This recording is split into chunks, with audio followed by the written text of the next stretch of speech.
အသက်ရှည်ကျန်းမာနည်းများကိုမျှဝေမှာဖြစ်ပါတယ်။ကမ္ဘာတစ်ဝန်းမှာအသက်ရှည်ကျန်းမာတဲ့ပုဂ္ဂိုလ်များအင်္ဂါ၃ချက်ရှိပါတယ်။နံပါတ်1ကတော့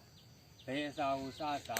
ဘိုက်မပြည့်ပဲနဲ့ရက်လိုက်တာပါ။ဒါကြောင့်အသက်ရှည်ကျန်းမာခြင်းဘယ်တော့မှဘိုက်ပြည့်အောင်မစားပါနဲ့။နံပါတ်2ကတော့စိတ်ကောင်းရှိတာပါ။မေတ္တာစိတ်ရှိတာပါ။သူတို့ဘာကိုချမ်းသာစေခြင်းနဲ့စိတ်ဟာအသက်ရှည်ကျန်းမာစေပါတယ်။နံပါတ်3ကတော့ဝါသနာပါတဲ့အကျိုးရှိတဲ့အလုပ်ကိုတက်တယ်လို့လုပ်ခွင့်ရတာပါပဲဒါကြောင့်စီးပွားရှာတဲ့ခါမှာဖြစ်ပါစေ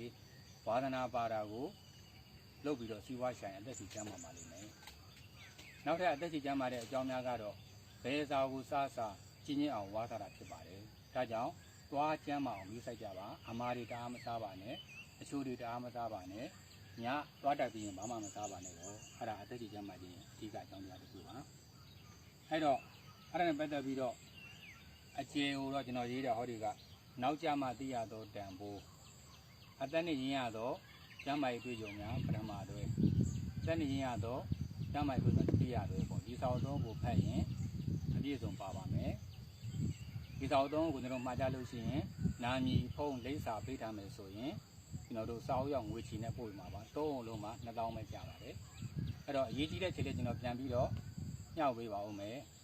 အရေးကြီးတဲ့ချက်လေးကတော့အသက်ရှည်ကျန်းမာခြင်းလို့ရှိရင်ကျွန်တော်တို့ဒီအစာကိုစားတဲ့အခါမှာရွေးချယ်ပြီးတော့စားပါ။ဘာရွေးချယ်ရမလဲဆိုရင်ကြီးတဲ့အစားအစာဖြစ်ရပါမယ်။ဆေးဘက်ဝင်တဲ့အစားအစာဖြစ်ရပါမယ်။အာဟာရဖြစ်တဲ့အစားအစာဖြစ်ရပါမယ်။အဲ့ဒါဆိုရင်တော့ဒါအသက်ရှည်ကျန်းမာပါမယ်။ဒီနေ့ခေတ်ဆိုးဆုံးကတော့ဘူးတွေပလင်းတွေအထုပ်တွေကိုလုံးဝမစားသင့်ပါဘူး။အဲ့ဒီထဲမှာကင်မီကယ်တွေပါပါတယ်။နောက်ပြီးတော့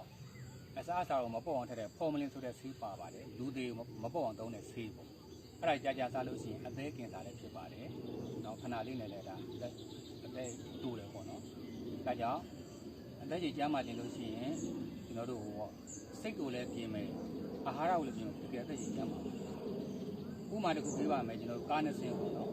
မြတ်စွာဘုရားကဟောပါတယ်အစားကိုများများစားလို့ရှိရင်ယောဂလည်းများတယ်အသက်လည်းတူတယ်အရွယ်လည်းကျပါတယ်အစာကိုနည်းနည်းပဲစားမယ်ဆိုလို့ရှိရင်ယောဂလည်းနည်းတယ်အသက်လည်းရှည်တယ်အရွယ်လည်းကျင်ပါတယ်ဒါကြောင့်အစာကိုနည်းနည်းပဲစားပါညတာမစားရဟာမြတ်စွာဘုရားကညတာတော့ပြညတ်တာဟာအသက်ရှည်ကျန်းမာဖြစ်ပါတယ်အဲ့နဲ့ပတ်သက်ပြီးတော့ကျွန်တော်တို့လက်တွေ့ဥပမာတစ်ခုပေးပါမယ်ကားနဲ့စီးရှိတယ်ဆိုလို့ရှိရင်ဒဇီးရဒီနေ့10နာရီမောင်းတယ်ဒဇီးရဒီနေ့ကို10နာရီမောင်းတယ်ဆိုလို့ရှိရင်10နာရီမောင်းတဲ့ကားခဏလေးနဲ့ပြတ်ပါအဲ့တိုင်းမှာအစားကိုတအားစားလို့ရှိရင်ထဲတဲ့ကလေးသားတွေဒါအလုပ်လုပ်ပြီးတော့အသက်တူပါတယ်ဒါကြောင့်အသက်ရှည်ကျန်းမာအောင်